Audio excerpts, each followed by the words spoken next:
Welcome to the Friday Fire Chat. I'm your host, the Real Cobra Burnout.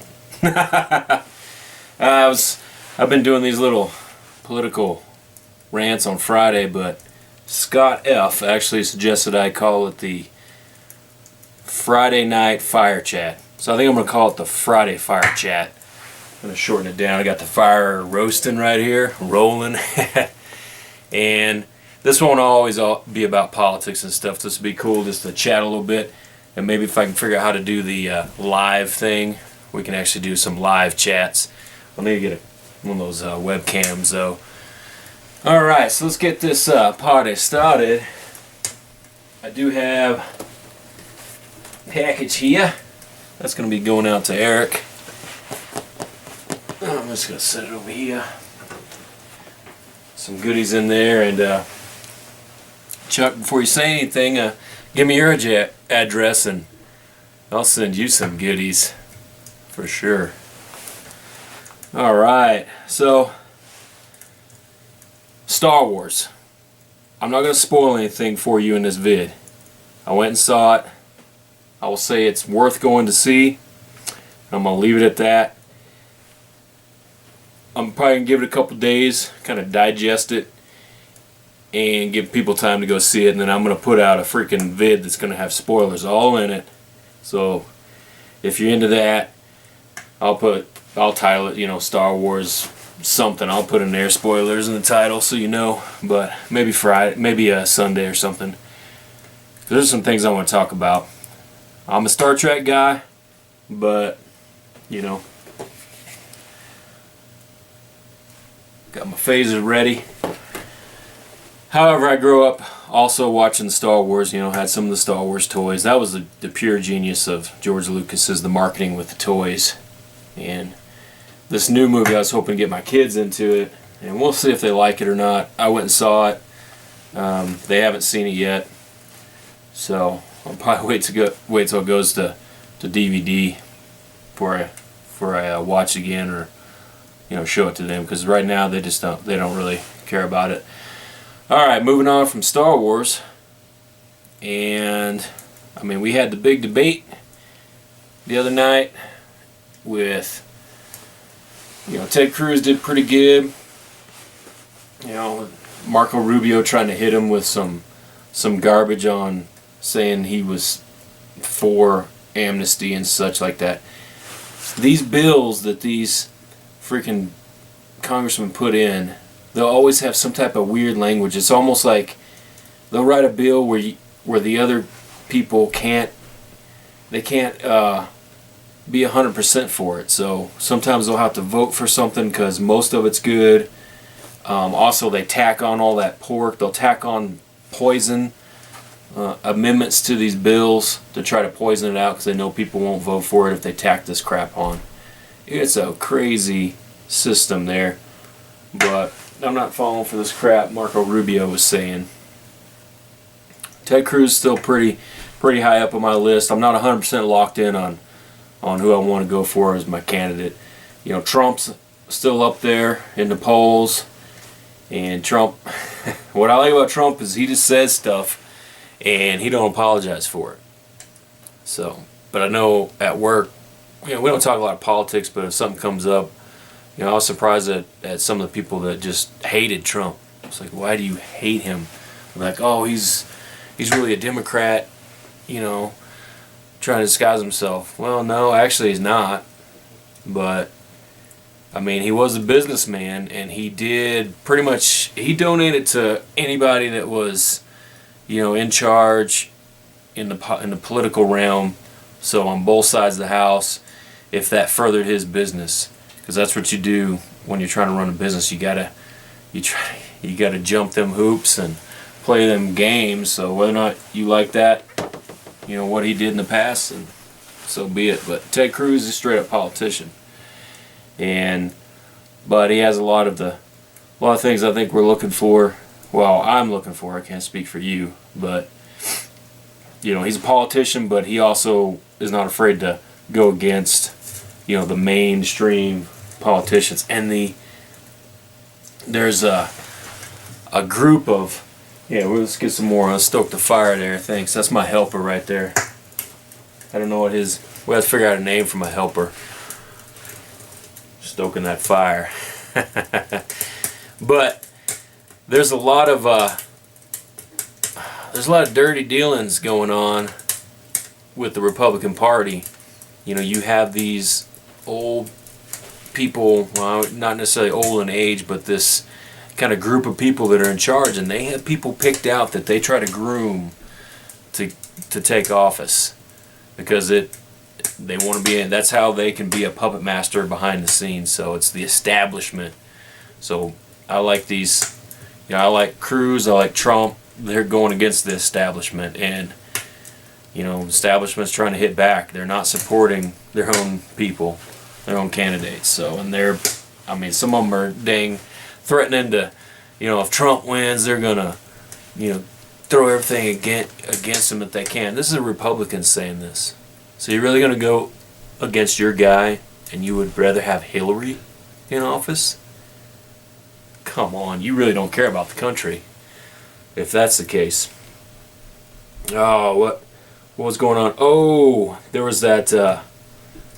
Where was it? There was that. I'm looking on my phone here. There was that oversight committee that convened because they're trying to get to the bottom of how the current administration can vet these immigrants coming in. Is their vetting process sufficient? Well, come to find out, you know, about 9,000, a little over 9,000 visas have been revoked. My phone going dead. Have been revoked because they suspect these people for terrorist inclinations, terrorist type activities. And that House Oversight Committee were questioning the Homeland Security and everything, and they're like, do you know where these people are now? And the answer was no, they don't. So the current administration does not know where 9,000 plus individuals are that they revoked. So they're here in the U.S., they revoked their visa. Where are they now? There's no answer to that. You know, and there's thousands more on top of that. Their visas were revoked. They don't know where they're at. So, but 9,000 potential terrorists. They may be here in the country still. They may be out of the country. Where are they at? You suspect them for terrorist activities. Someone needs to be tracking these people. Primary job of the government: protect the citizens. So our current biggest threat is terrorism. It's not global warming. It's freaking terrorism. It's disgusting what's going on here. Alright, enough of that rant. I had a pretty good week. You know, Christmas coming up. I was pretty bah humbug at first. I'm honestly ready to put a done stamp on this freaking year.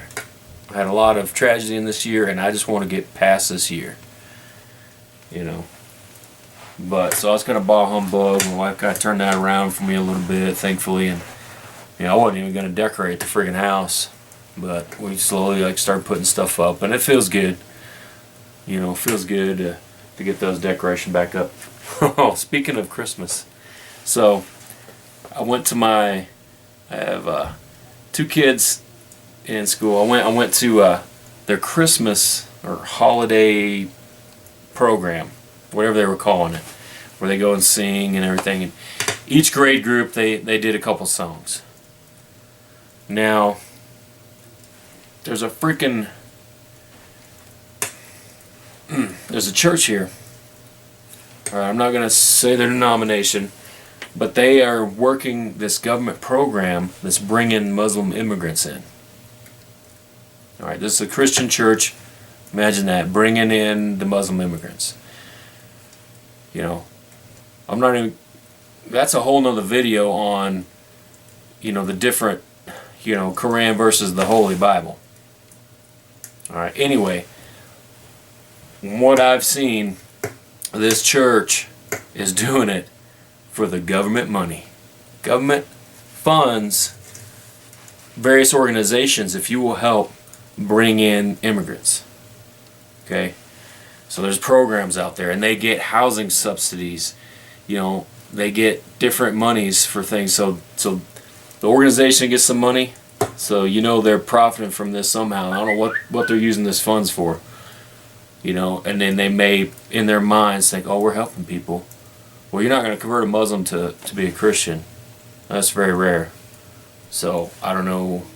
You know, you could be using if you're a Christian church, like I said, I'm not naming their denomination, but you could be using your resources in a different way. So anyway, there's an influx in whatever in my hometown. So there's a few children going to my kids' school, and it's like we got a train coming through. Anyway, I'm sitting there, you know, whatever. I'm always kind of leery of, you know, are they good, are they bad, whatever. But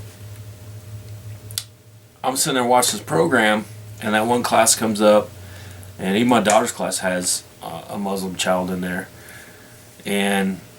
But there was a class before that came up, and they're actually singing a Hanukkah song. And I start looking around, so it's a Hanukkah song, and there's a freaking the Star of David behind on some of the decor, and I'm like, there's a Muslim child singing this, and she's happy as could be. I was like, and in my mind the first thought was, I really hope that if her parents see this, that this child doesn't get punished, because that's how, like, you know, Sharia law is going to work.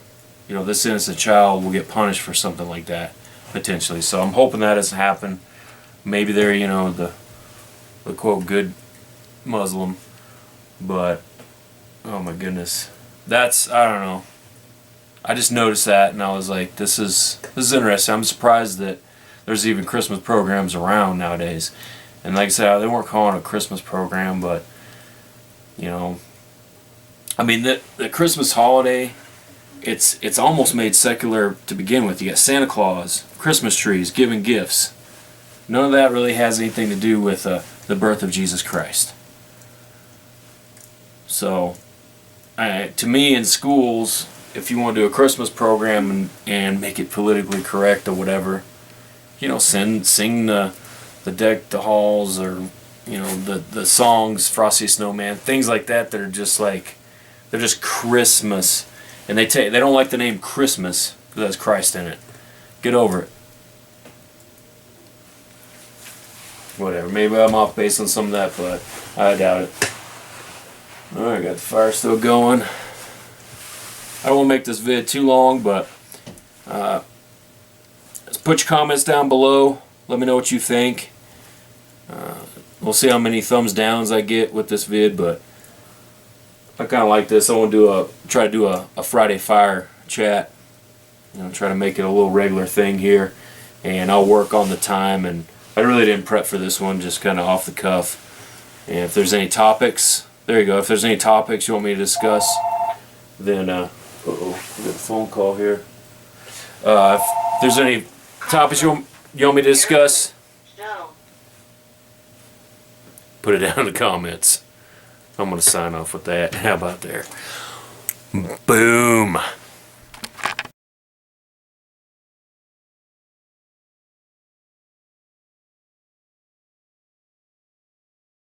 Oh yeah, don't forget about my giveaway that's going on. I'll put a link down below as soon as I remember to do it. And probably tomorrow, I got a pretty cool Christmas gift. Got a set of grips, so I'm going to be changing out a set of grips on one of my pistols. So stay tuned to the Real Cobra Burnout channel.